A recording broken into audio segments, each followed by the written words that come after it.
Olá, uma boa noite. Sustentabilidade, essa é a palavra indissociável de qualquer proposta de desenvolvimento. Muitos setores ainda veem a responsabilidade ambiental como um entrave ao progresso, ao processo de desenvolvimento. Mas isso é uma visão super ultrapassada, que não tem mais espaço no mundo de hoje. Os governos e a sociedade estão mais rigorosos com os cuidados ambientais. E é esta tendência crescente que se pode verificar na preferência dos consumidores, que preferem sim produtos sustentáveis, um fenômeno que se verifica no mercado de alta exigência, especial na Europa. Essa é uma questão fundamental para todos os segmentos, mas em especial para a agricultura, que está diretamente ligada à questão da terra. Algumas medidas simples podem minimizar o impacto dessas atividades, como, por exemplo, o uso de defensivo agrícola, num descarte adequado das embalagens dos chamados agrotóxicos. Isso pode minimizar e pode evitar graves desequilíbrios. E é sobre isso que eu converso hoje com o João César Rando, que é do Instituto Nacional de Processamento de Embalagens Vazias. Eu quero que você participe do programa. Manda seu comentário, a sua observação, a sua dúvida para o site da Record News, que aparece aí no seu vídeo, onde você também encontra o arquivo com todas as entrevistas dos programas anteriores. Visita a gente está esperando. Eu quero entender, quando a gente fala, primeiro, a palavra que é um palavrão, né? Agrotóxico, ou hoje substituída por defensivo agrícola. É fundamental, hoje a agricultura brasileira não vive sem isso, né? Eu diria, né, que a demanda por alimentos, por tecnologia, né, exige hoje a utilização dos defensivos agrícolas ou dos agrotóxicos, né? População crescente, enfim, a necessidade de produção de alimento. Não dá para a gente imaginar tudo in natura total, naturalzinho total, né? Sem nenhum processo. Né? Não dá, não. Realmente é impensável, né? Hoje, com o crescimento da população no ritmo que vem sendo, né? Atender a população na demanda, na oferta de alimentos, né? Principalmente dentro dessa visão de conservação, de preservação, né? De não abrir novas áreas de plantio, ou seja, aumentar a produção dentro já das áreas do limite abertas. das áreas que existem. Quer dizer, até se a gente fizer um paralelo, a vantagem do uso defensivo está, antes mesmo de qualquer das demais, de aumento, está em não afetar mais o meio ambiente através de abertura de novas áreas para plantio, é isso? Isso é uma das ideias, né? E o defensivo é uma das ferramentas. Evidentemente, existem outras, né? Hoje, dentro do conceito moderno de ajudar a planta a se desenvolver, controlar as pragas e as doenças, né?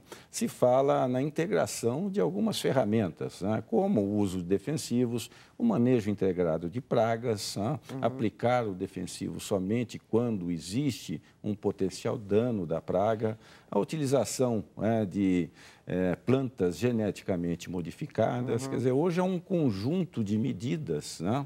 Que procura no seu bojo, ajudar a minimizar os impactos ambientais sem diminuir a produção agrícola, né?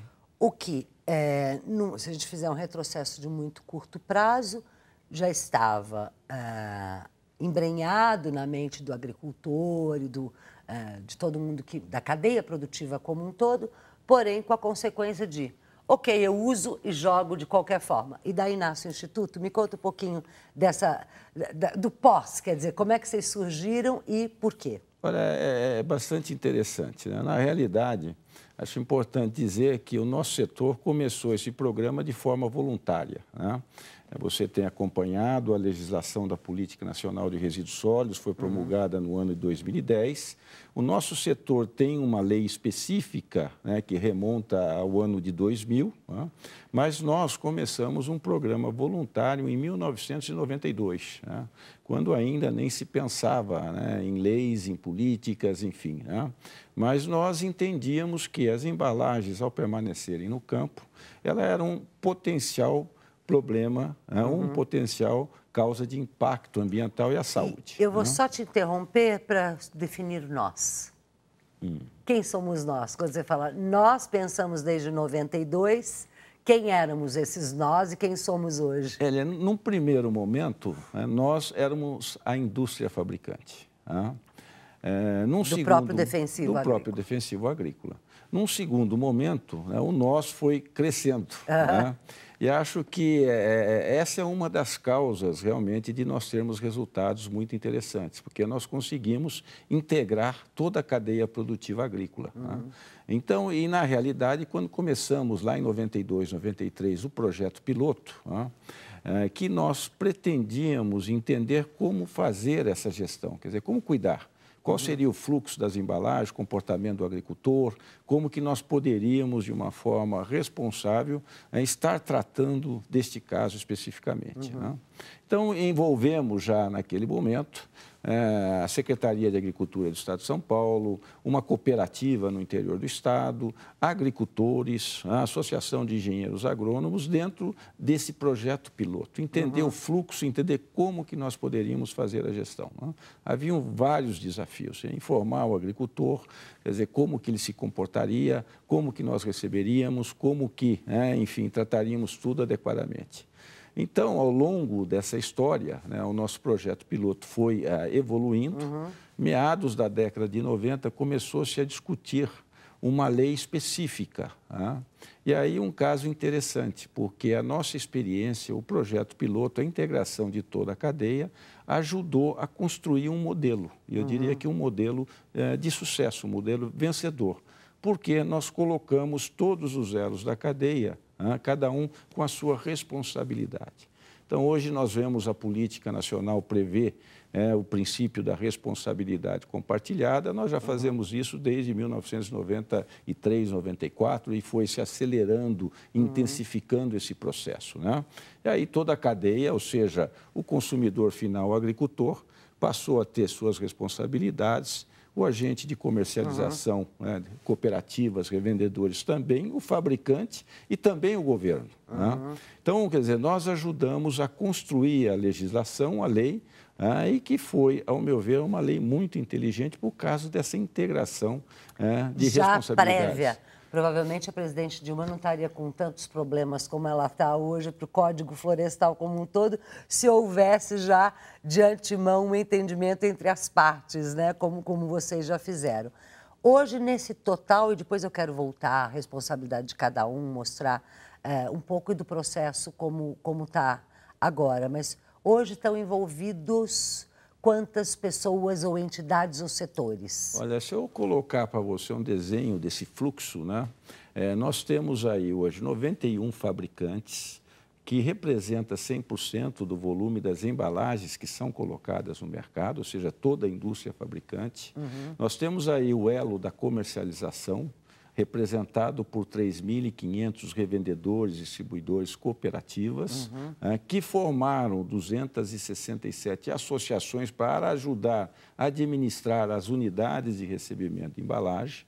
Quer dizer, os revendedores, quer dizer, a indústria como um todo está na integralidade. 91 indústria, 100% do que se produz de defensivo agrícola está controlando o processo. 3.500 distribuidores, revendedores e cooperativas, que abriram 267 associações para fazer a carta, é isso? No mesmo modelo da indústria, um modelo inteligente de todo mundo se juntar, nós fomentamos esse modelo também para o sistema de comércio. Tá. Então, eles montaram as associações, porque a lei ela prevê o quê? Que o agricultor pode devolver a embalagem no estabelecimento onde ele comprou ou em uma unidade de recebimento administrada pelos comerciantes. Então, ao invés de cada loja numa determinada cidade receber essas embalagens, que é um problema, porque as embalagens já vêm abertas, quer dizer, tem um certo odor e tudo mais, eles resolveram se associar e formar naquela localidade uma unidade de recebimento. Tá, então hoje 267 unidades. Que administram 421 unidades de recebimento no Brasil, praticamente em todos os estados, né? Evidentemente, a maior concentração é onde está o maior polo de produção agrícola, Centro-Sul, Oeste, Bahia, essas áreas novas, né? Mas todos os estados hoje praticamente têm unidades de recebimento. Eu já conscientizei os agricultores, já estamos lá, já não estamos descartando no próprio local qualquer embalagem. E o que se faz com essa embalagem? A gente vai falar disso logo depois de um rápido intervalo. Já voltamos.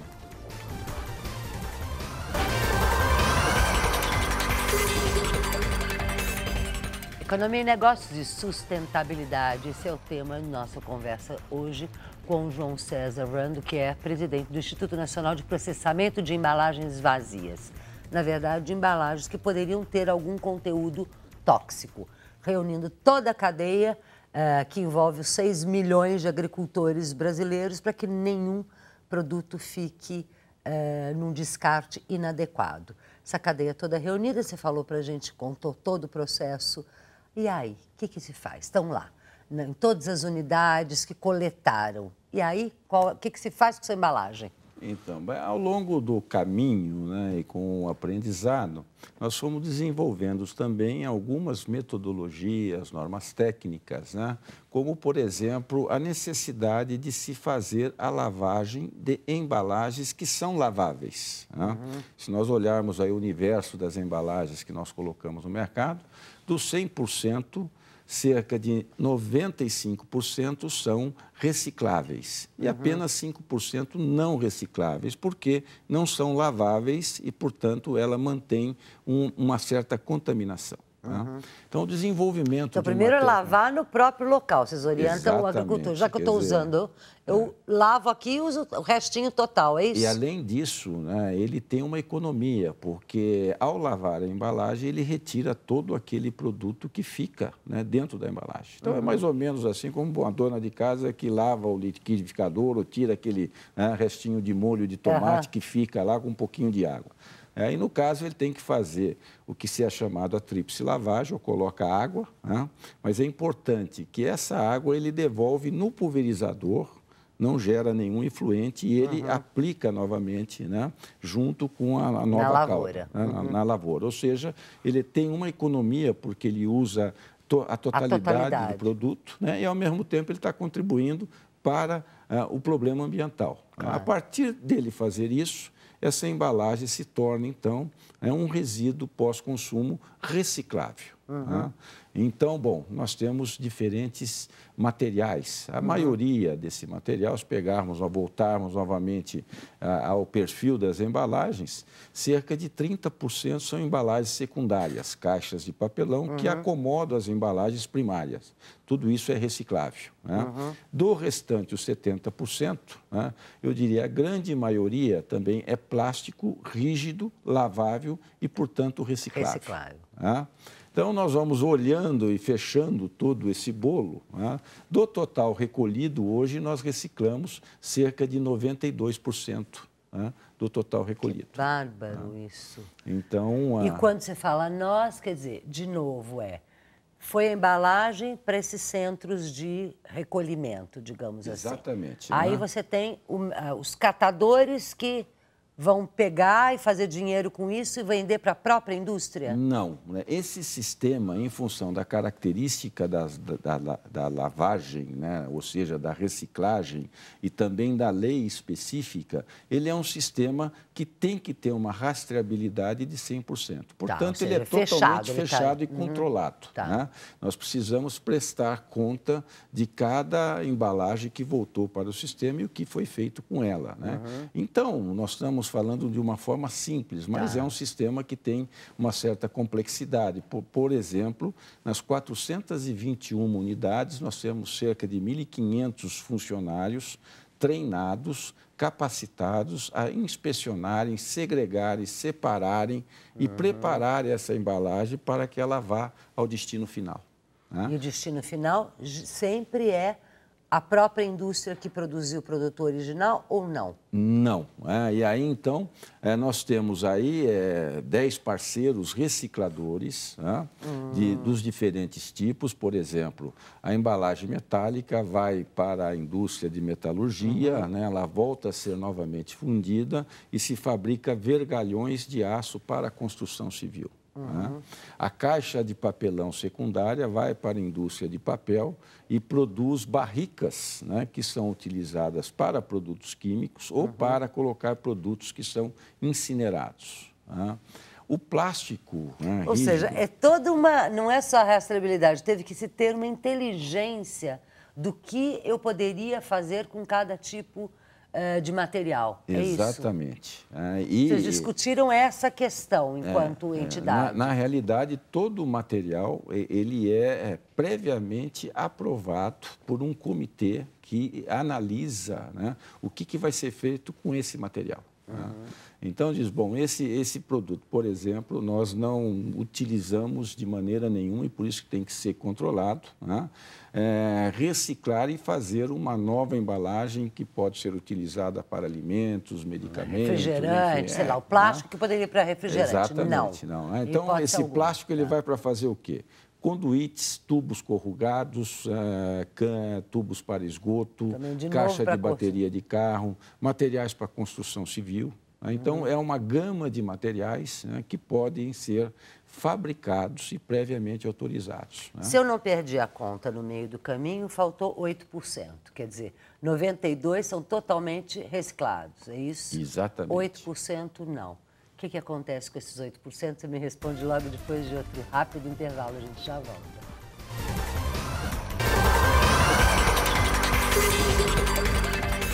De volta com Economia e Negócios, falando de sustentabilidade, onde ainda faltou nas minhas contas, faltaram 8% das embalagens de defensivos agrícolas que não podem ser reciclados. E aí, fábrica, é isso?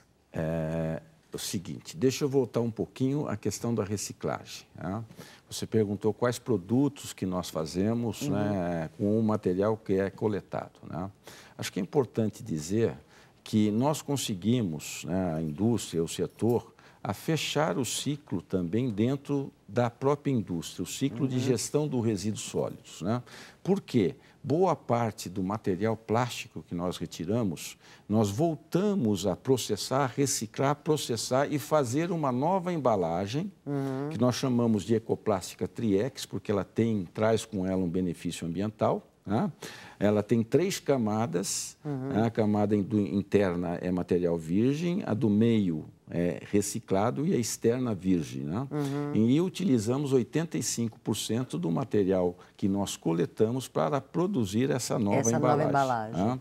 E tudo isso, então, traz um ganho, né, um benefício ambiental tremendo. Bem, voltando ao que não é lavado, os 8%, né, esse material nós levamos para incinerar. Né, incineradores industriais devidamente licenciados, né, que tem todo o controle ambiental, de emissão, de gases, enfim. Né, um sistema totalmente adequado para esse tipo, né, de disposição, o destino final da embalagem. Mas provavelmente vocês já estão queimando as pestanas para reduzir esses 8%, que ainda tem alguma forma de utilização disso. Na realidade, 5% não tem jeito porque não é lavável. Né? Então, tem uma parte que o agricultor ainda não faz a lavagem, né, das embalagens. Então, essa, na inspeção, é segregada e ela vai para a incineração. Mas nós estamos buscando novas formas, né, novas tecnologias, quer dizer, a gente não para de pensar em algo que possa ajudar a reduzir o custo e trazer uma solução